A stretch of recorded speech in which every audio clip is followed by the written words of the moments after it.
こんにちは。ずんだもんがまとめる自転車ロードレースにようこそなのだ。今日のレースは第83回パリニースなのだ。パリニースは太陽に向かうレースという呼び名もあるレースで、まだ寒い北フランスから暖かい地中海の保養地ニースに向かう春の名物ステージレースなのだ。異例のアドリアキコと同時期開催で時間もかぶっているという自転車ロードレースファン泣かせのレースなのだ。特に注目されるのがこの地域に吹く強い季節風ミストラル。吹きっさらしの平坦路で強い横風に遭遇するとプロトンはエシュロンと言われる隊列を組み風の抵抗を分担するのだ。エシュロンができるとそれぞれの小集団ごとにタイム差が生まれ総合順位に大きな影響があるのだ。ちなみにエシュロンっていうのはフランス語ではしごの意味なのだ。さあそんなパリニースを見ていくのだ。第1ステージはルペレーアン・イグリーヌを発着する平坦ステージ。逃げに乗ったのはアンテルマルシェのタコ・ファンデルホーロン、トタルエネルギーのアレクサンドル・ドゥレッドルなど3名。タコさんは生粋の逃げ屋なのだ。1つ目2つ目の山岳ポイントはドゥレッドルが先頭通過。この日の山岳賞ジャージを獲得したのだ。プロトンは2分前後で逃げをコントロールし少しずつ差を詰めていったのだ。逃げ切りを諦めたタコさんは残り61キロでプロトンに戻ることを選択。残りの2人も残り49キロでプロトンに捕まったのだ。最後の山岳ポイントではチューダーのジュリアン・アラフィリップがアタック。これをすかさずチェックしたビスマのマッテオ・ジョーゲンソンがアラフィリップに競り勝って先頭通過。ボーナスタイムは大事なのだ。残り9キロに設定されていた中間スプリントポイントでは UAE のジョナタン・ナルバエスが先頭通過。ここを越えるとプロトンが活性化しいくつかのアタックが発生したんだけどスプリンターチームの牽引で捕まえていったのだ。そしてフィニッシュでは各選手横一線の中、左からすごい加速で飛び出してきたソーダルクイックステップのティム・メルリールが2位以下を1写真以上引き離して優勝。第1ステージに強いメルリールの面目躍如なのだ。第2ステージはベルガルドに向かう 183.5 キロの平坦ステージ。スタートアタックからマイオアコアのドゥレッドルなど3名が逃げ始めたのだ。この逃げを容認したプロトンは安定。2分くらいのタイム差を与えたのだ。ドゥレッドルはこの日の2つの山岳ポイントをしっかり回収しジャージをキープ。プロトンとのタイム差が縮まるといち早くプロトンに戻ったのだ。あとの2人は逃げ続けていたんだけど残り45キロプロトンのスピードが急に上がった直後に集団落車が発生したのだ。この後もいくつか落車が起きるなど落ち着かない展開だったんだけど残り1キロの前には逃げも全て捕まりパンチスプリントの展開になったのだ。リードアウトを見失っていたメルリールだけどリドルのマッツ・ピーダスンの後ろからタイミングよくスプリント。最後は他の選手にはノーチャンスの完璧なスプリントで連勝したのだ。第3ステージは 28.4 キロのチームタイムトライアル。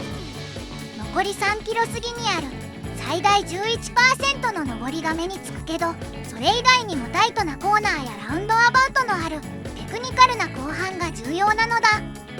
さらに今までのチーム TT と違い先頭の選手のタイムがチームのタイムになり個人成績は個人個人のタイムを反映するというルール変更が行われたのだ。それによって最後は総合エースを含む少人数がそれぞれにもがく戦略になったようなのだ。スタートはかつて F1 フランスグランプリを開催していたマニクールサーキット。ちょっと懐かしい感じがするのだ。そんなチーム TT は2番手で出走したジェイコ・アルーラーが30分41秒の好タイム。その後4番手出走のイネオス・グレナディアーズは TT スペシャリストを揃えて期待されていたんだけど30分59秒とジェイコに及ばなかったのだ。ジェイコのタイムを上回ったのは10番手出走のビスマ・リースアバイク。ビンゲ号、チョーゲンソンという総合の2枚看板が大活躍したのだ。ビンゲ号のショートクランクはイキーにはすごく有効なのかな。30分26秒を叩き出したのだ。このタイムを超えるチームは最終出走のアルテシン・ドゥクーニンクまで結局現れず、ビスマ・リースアバイクが第3ステージ優勝。ビンゲ号とチョーゲンソンが総合のライバルに大きく差をつけ、チョーゲンソンがマイオジョーヌを獲得したのだ。第4ステージは 163.8 キロの丘陵ステージ。最後は一級山岳の山頂フィニッシュなのだ。スタートから15キロで発生したアタックが容認され、8名の逃げ集団に。逃げ集団もプロトンも淡々と距離を進めていったんだけど、なんだかこの日は天候が怪しくて雨が降ったり止んだり、それにすごく寒そうなのだ。残り52キロ、イネオスのトビアス・フォスとジョシュア・ターリングがアタック。2人の TT スペシャリストをプロトンは見送ったのだ。その直後、残り50キロ頃からみぞれ混じりの雨が激しくなって、残り45キロでレースはニュートラルになったのだ。そのままゆっくりした速度で進んでいくと、少しずつ天候は回復してきたのだ。残り 28.8 キロ地点で選手たちは再スタートのために一旦ストップ。でもこんなタイミングで止められて、選手たちはとても寒そうだったのだ。選手たちはニュートラル時点でのタイム差で順次スタート。ベン・スイフトは逃げから下がってフォスたちと合流。逃げ集団を捕まえると、残り6キロでフォスがアタックし先頭に立ったのだ。プロトンはリドルや UAE が牽引し、逃げとのタイム差を必死に詰めたのだ。そして残り 2.3 キロでビンゲ号がアタック。すぐにフォスをキャッチすると独走を始めたのだ。プロトンはペースでビンゲ号を追走。ビンゲ号は思ったよりペースが上がらず、プロトンを離せなかったのだ。結局頂上の直前にプロトンから飛び出した UAE のファン・アルメイダが残り 50m でビンゲ号をパスし、そのまま第4ステージを勝利したのだ。第5ステージは 197.1 キロと長めの丘陵ステージ。後半に3級山岳が集まってて、最後は途半距離 1.7 キロ、最大勾配 18% の山頂フィニッシュなのだ。いかにもアラフィリップ向きのプロフィールで、スタートからジューダーがやる気だったのだ。アタックが発生しては潰し、発生しては潰して、やっと逃げが決まったのが残り130キロ。イネオスのベン・スウィフトと F デジの希望グリュエルが許されたのだ。ところでこの日の序盤にビンゲ号が落車したらしく、後から出てきた情報によると手の負傷や頭部の打撲があったらしいのだ。結局この日を最後にビンゲ号はパリニースを去るんだけど、前日のフィニッシュ後に主催者に対してひどく怒っていたみたいだし、寒さで体調を崩したのかもしれないのだ。さてレースは残り43キロでフォスがアタック。1分弱前方の逃げへのブリッジを成功させたのだ。そして残り30キロ、3級山岳の上りでさらにアタックして単独先頭に。最初から逃げていた2人はその後プロトンに捕まったのだ。プロトンは2級コート・ド・ノートルダム・ド・シエに向けてスピードを上げ、フォスも残り4キロで吸収なのだ。最後の激坂ではチョーゲンソンが先行。アラフィリップは残り 400m でついていけなくなり、チョーゲンソンの後ろを取ったバーレーンのレニ・マルティネスが残り 100m でアタック。後続を振り切ってステージ優勝なのだ。第6ステージは地中海沿いの町ベールレタンにフィニッシュする平坦ステージ。集団スプリントになるのかなと思ったんだけど、スタートからFデジのレミ・カバニャを含む3名の逃げ。でもカバニャ以外の2人は残り88キロまでにプロトンに戻ることにしたので、そこからはカバニャが単独で逃げたのだ。進路が東に変わったところから強い横風にエシュロンが発生。前方にポジションしていたビスマやイネオスを中心に総合2位のレッドブル、フロリアン・リポビッツやリドルのピーダスンなど16名の第1集団は第2集団との間に1分以上のタイム差をつけたのだ。この動きでカバニャが吸収。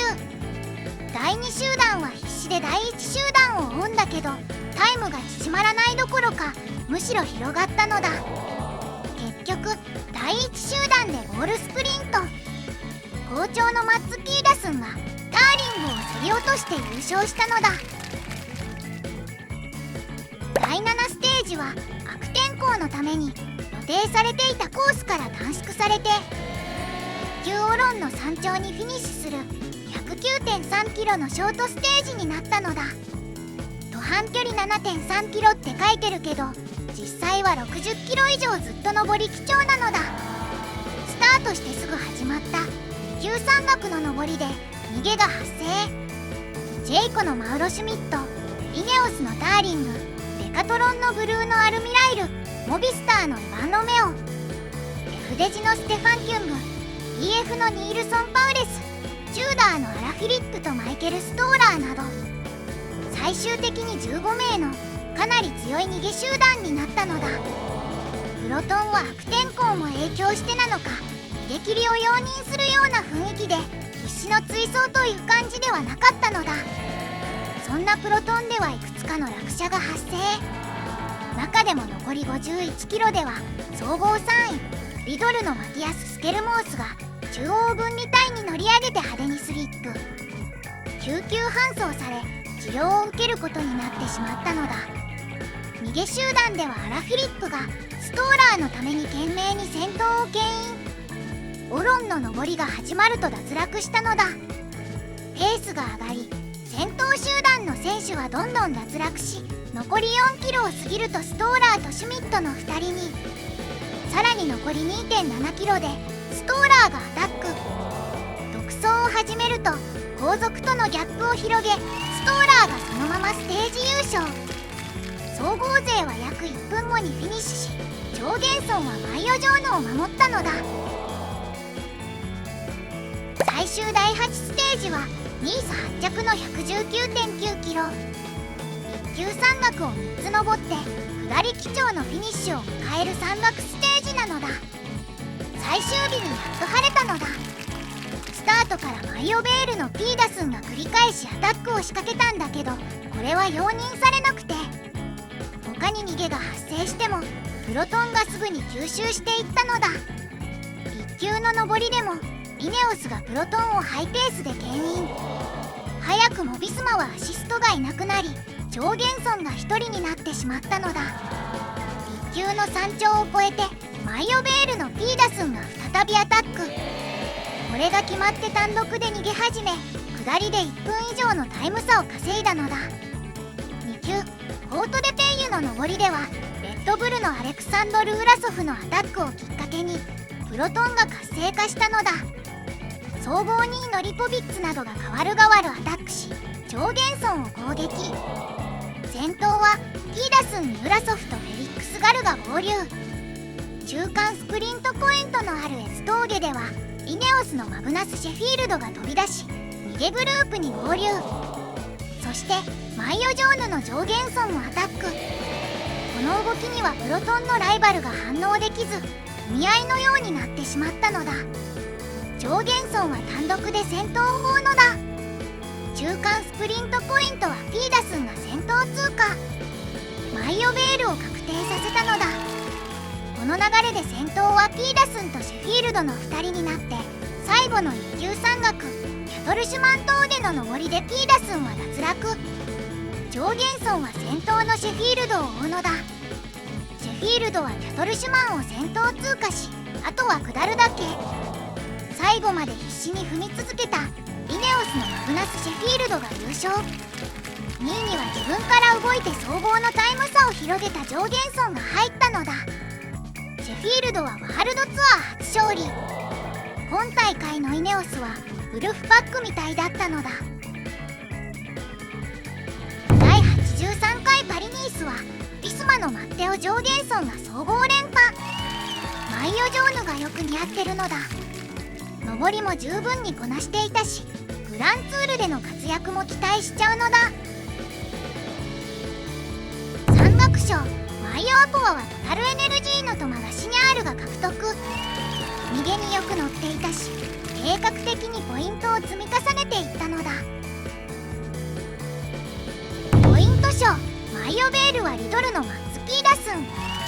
今大会は本当に毎日元気だったのだ。